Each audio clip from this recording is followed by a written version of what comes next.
For our today's satsang, we will invoke the presence and guidance of Sri Sanat Kumara so that our satsang is guided in the best way possible.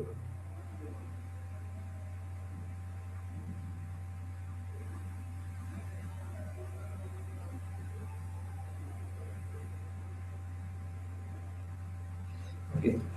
So, if you can, if you have already seen my previous videos, currently I am reading from this book. It's called Conscious Immortality: Conversation with Sri Raman Maharshi by Paul Brunton and Mungala Venkataramaya. I have already read about 6 questions, and I will continue with the next question. If you want to know about the previous questions, you can look at my previous videos. Alright. So the next question asked to Sri Raman Maharshi is, how does the mistake of wrong identification come about? And Raman Maharshi answers, see if it has come about. See if it has come about. The ego self does not exist. So what comes to me from this is that everything is not a result. The self or the realization of the self is not a result of doing something. It is already there. Okay? And to realize that we don't have to do anything. Okay. So the next question is, what should I do to get into the state of self? And Raman Maharshi answers, no attempt is required to be in that state. What is required is to give up all the false ideas. Whenever the idea comes, trace out to whom it occurs. When a new thought comes, trace it out by analysis. In course of time, all thoughts are destroyed. So the technique as taught by Sri Raman Maharshi is that whenever a new thought comes, you do not trace the thought. You ask yourself without following the thought, for whom are these thoughts? And if you are aware, you will know that the thoughts are for our egoic self, not for the true self. And after that, you ask yourself, who am I? And then the answer will come as a feeling rather than an answer in our mind that I am the self.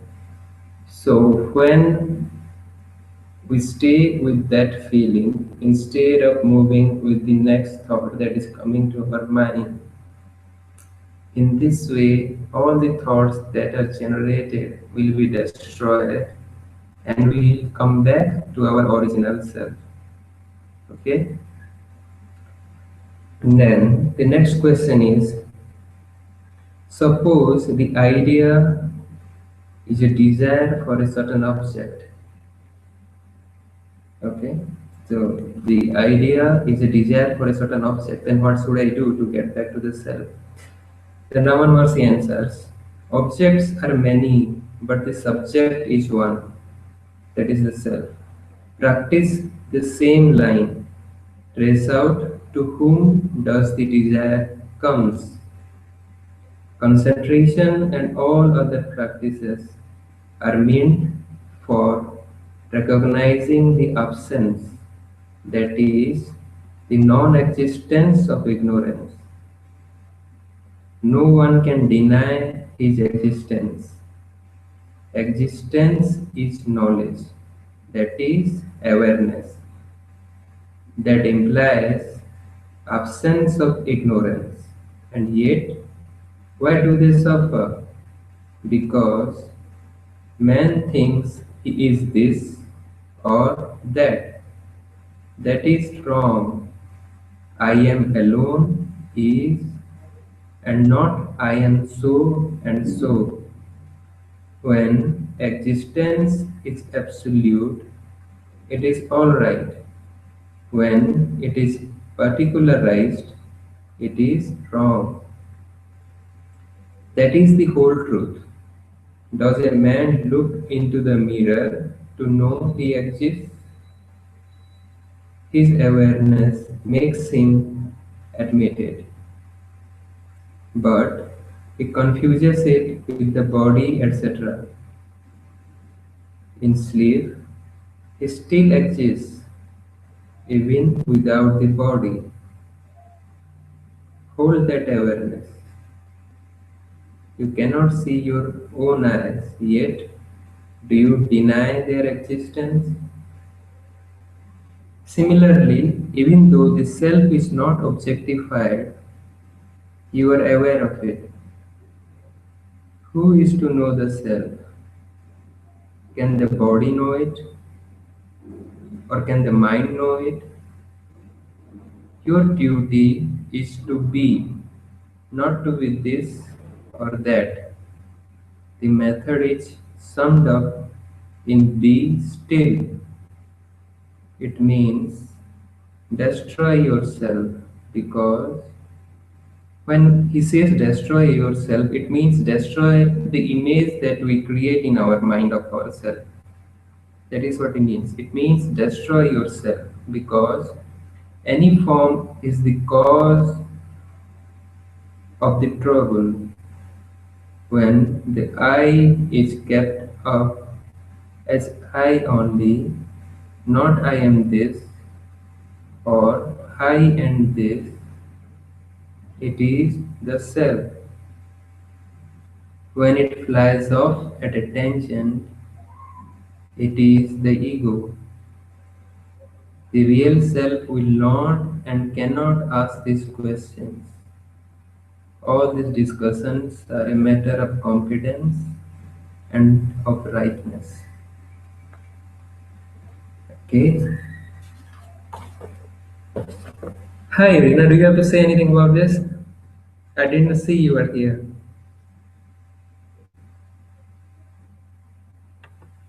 Just a moment. I cannot hear you.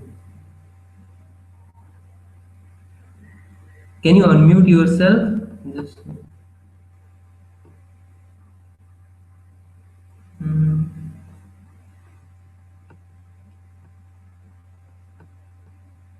just a moment. Control room.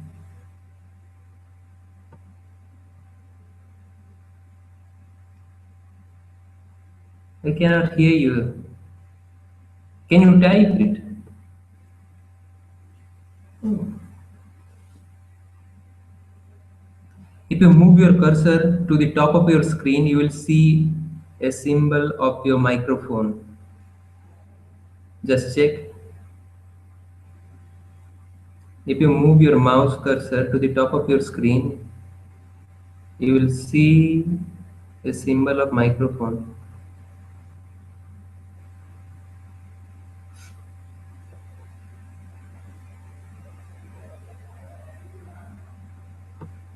Okay, now speak. No. Okay. Okay, let's. You can type it, then I will read it. Please type it. If you have anything to say, it seems it is not working. Yeah.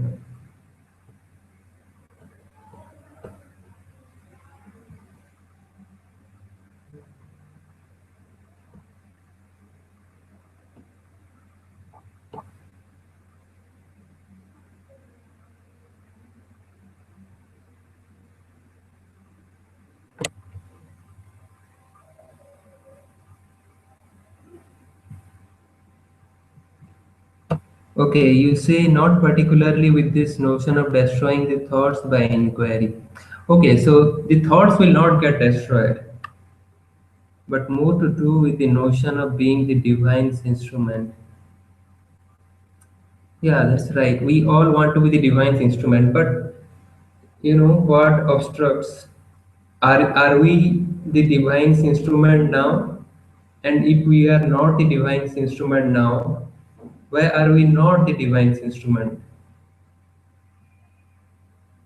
Because I think our thoughts are the main obstruction towards that, right? What we think of ourselves is ego, and the ego is created by our thoughts, isn't it? And as long as the thoughts are directing us, we will not be able to become the divine's instrument. Does that sound true for you?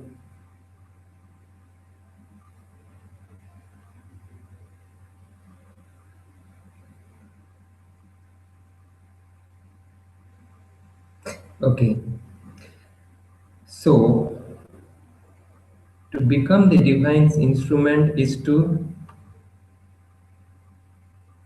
become one with our own self, isn't it?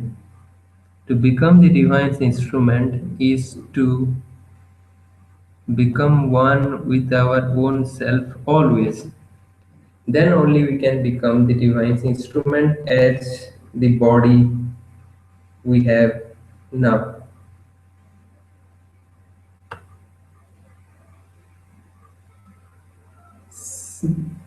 Does it make sense to you what I am saying so far, or do you have any question about that? My touch for another person may be the only way to know God, and also vice versa. The way that I speak to another person. Okay, so I think what you are recognizing here is the love that you feel for the other person. And the love is what makes us feel connected to the source. But the love to begin with is present within yourself and not in the other person that you are in touch with. Right? And suppose after some time that person moves away, does that mean the love also moves away or it is still with you? You may not recognize the love that is within you after the person moves away, but it is still within you. It did not come from the other person, it came from within you, isn't it? Am I making sense to you?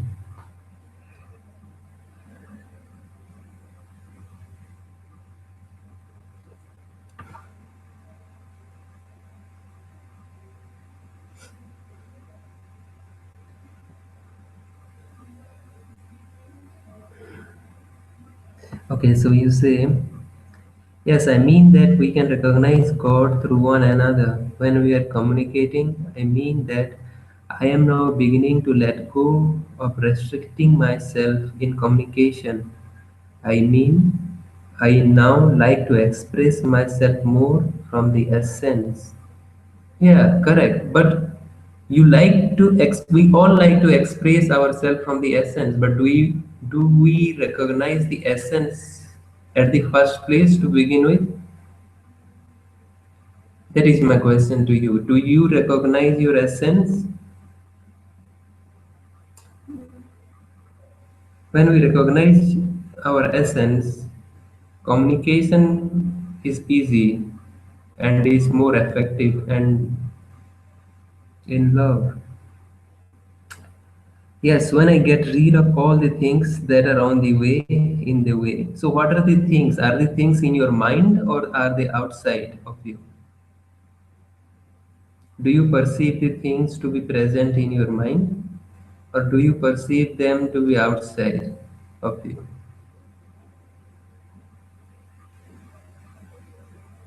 My own thoughts, yes, correct. So, the thoughts uh, my own thoughts just become empty.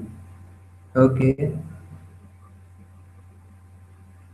Yeah, so that is what we were saying that when the thoughts become empty or the thoughts get destroyed, we are in touch with our essence or our own self. And then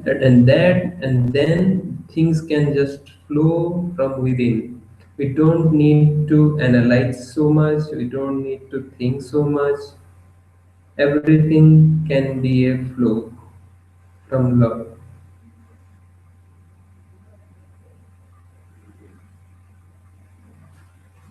All right, does it make sense to you now?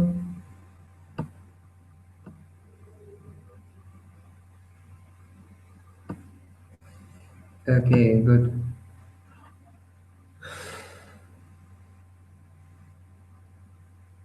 Do you have anything more to say, or we can conclude our satsang now?